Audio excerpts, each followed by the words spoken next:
अस्सलाम वालेकुम। अॼु हिकु नई टॉपिक सां गॾु टॉपिक जो नालो आहे घणनि में कसीर निस्बतुनि वारो फ़ाइदो।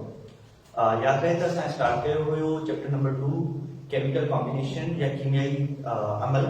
उन में असां पहिरियों जेको टॉपिक पढ़ूं पिया जंहिंजो नालो हुयो केमिकल लॉस, कीमियाई क़ाइदा कानून। उन में असां first law of conservation of mass कयो, second law of constant composition कयो, हमारे पक्का वारो क़ाइदे खां बाद में मुस्तक़िल निस्बत वारो क़ाइदो कयो, ऐं उन खां बाद में अॼु असां कंदासीं घणनि जे कसीर निस्बतुनि वारो क़ाइदो।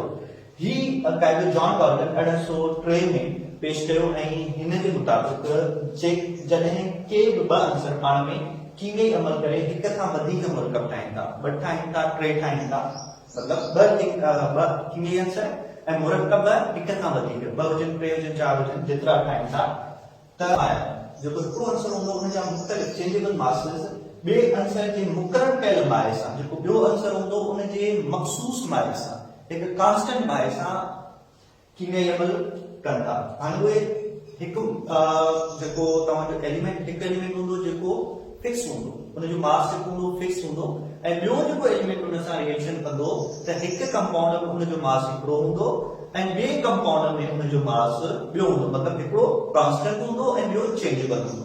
अच्छा, जेके चेंजेबल मासेस हूंदा आहिनि उन जे बारे में चवे थो। हाणे से माया पाण में सॼे अददनि जी निस्बत में हूंदा आहिनि, मतिलबु उहे माया जेके चेंज थियनि पिया, कांस्टेंट न पर जेके चेंज थियनि पिया उहे माया पाण में सॼनि अददनि जी निस्बत में हूंदा आहिनि, या त सॼनि अददनि जी निस्बत में हूंदा आहिनि या कसीर निस्बतुनि में मौजूद हूंदा आहिनि। कसीर निस्बतुनि मां मुराद मल्टीपल रेशियो में हूंदा आहिनि। कहिड़े तरीक़े सां वो एग्जांपल में असां समझंदासीं। तो नंबर 1, जॾहिं कार्बन जो एलिमेंट ऐं ऑक्सीजन पाण में मिलंदा आहिनि त या त कार्बन मोनोऑक्साइड ठाहिनि था या कार्बन डाइऑक्साइड ठाहिनि था, ॿ कंपाउंड आहिनि, कार्बन डाइऑक्साइड ऐं कार्बन मोनोऑक्साइड।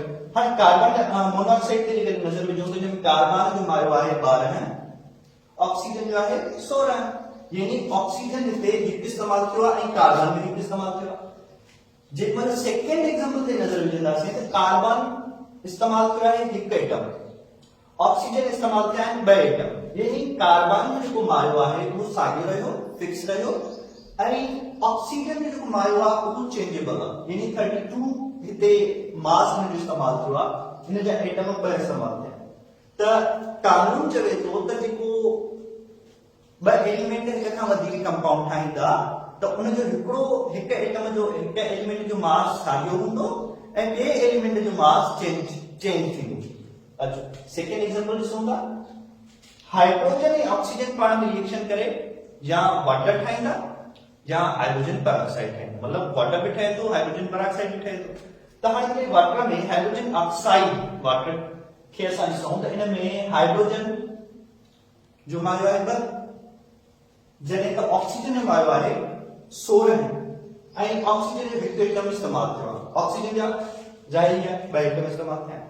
सेकंड ते हाइड्रोजन पेरोक्साइड खे ॾिसूं था त ऑक्सीजन हाइड्रोजन जेकी आहे उन जा 2 एटम इस्तेमाल थिया आहिनि, हिन जो एटॉमिक मास हूंदो 2, जे त ऑक्सीजन जा 2 एटम इस्तेमाल थिया। पहिरें में हिकु एटम इस्तेमाल थियो, ॿिए में 2 एटम इस्तेमाल थिया। इन करे असीं चऊं था त हिन जो मास जेको आहे उहो थींदो 32, यानी 32। नाइट्रोजन जा ऑक्साइड जेको असांजे बुक में मिलियल आहे, हाणे नाइट्रोजन 5 ऑक्साइड आहे। हाणे 5 मां पहिरीं खे ॾिसंदासीं त नाइट्रोजन जा 2 एटम इस्तेमाल थिया, यानी नाइट्रोजन जो जेको मायो इस्तेमाल थियो आहे उहो थियो आहे 58। ऑक्सीजन जो हिन में हिकु एटम इस्तेमाल थिए थो, तंहिंजे करे हिन में मास जेको ऑक्सीजन जो हूंदो उहो हूंदो 16, जॾहिं त नाइट्रोजन जेकी हिते इस्तेमाल थी आहे 28। Second example. हाणे ही जेको सेकंड एग्जांपल आहे असां हिन खे ॾिसंदासीं त इहो विच ते बीहे नथो, इन करे थोरी चेंजिंग्स कंदासीं त जीअं असां ला ते पूरो लहूं या जेको कंपाउंड आहे असली उहो लिखी सघूं। त ही जेको एग्जांपल थींदो आहे उहो थोरो हीअं थींदो आहे। सॉरी, नाइट्रोजन डाइऑक्साइड, ठीक है। हाणे हिन में जेकर ॾिसंदो त नाइट्रोजन साॻियो 28 इस्तेमाल थिए थो, छो जो 2 एटम आहिनि, ऐं ऑक्सीजन 16 मां 32 इस्तेमाल थिए, यानी हिन जो मास वधे थो 32। उन खां बाद में थर्ड ते ॾिसो नाइट्रोजन साॻियो आहे ऑक्सीजन चेंज थिए ट्राइऑक्साइड सेकंड नाइट्रोजन साॻियो आहे ऑक्सीजन 4 टेट्राऑक्साइड नाइट्रोजन साॻियो आहे ऑक्सीजन 5 मतलब हिननि में नाइट्रोजन जो जेको मास हूंदो उहो फिक्स ऐं जॾहिं ऑक्सीजन खे ॾिसंदासीं त उहो चेंज नंबर पहिरियों त ॿ एलिमेंट रिएक्शन करे हिक खां वधीक कंपाउंड ठाहींदा ठीक उन जो फर्स्ट हिक खां वधीक कंपाउंड ठाहींदा हिक जो जेको मास हूंदो उहो सेम हूंदो ॿिए जो चेंजेबल हूंदो केतिरो चेंजेबल हूंदो उन जे सॼनि अददनि जी निस्बत में सॼनि अददनि जी निस्बत जो मां मुराद इहा आहे त उहो जेको मास चेंजेबल हूंदो उहो फ्रैक्शन में न थींदो ॾहाईअ में मास चेंज न थींदो सॼनि अददनि में थींदो या उन जे मल्टीपल में थींदो जीअं असां चई सघूं था त हिते आहे 16 खां 32 जेको 32 खां 48 मतलब इहो त मल्टीप्लाई करे असां ॿिनि सां मल्टीप्लाई कंदा वञूं त उहो सिंपली सॼनि अददनि में जवाब ईंदो ऐं सॼनि अददनि वारी निस्बत में हूंदो फ्रैक्शन में न हूंदो so that is our topic जंहिंमें असां पढ़ियो law of multiple proportion law of multiple proportion छा आहे जॾहिं ॿ एटम हिक खां वधीक कंपाउंड ठाहींदा या ॿ अंसर हिक खां वधीक कंपाउंड ठाहींदा त हिक जो मास फिक्स हूंदो ॿिए जो चेंजेबल हूंदो केतिरो चेंजेबल हूंदो उन जे मल्टीप्लाई सां चेंजेबल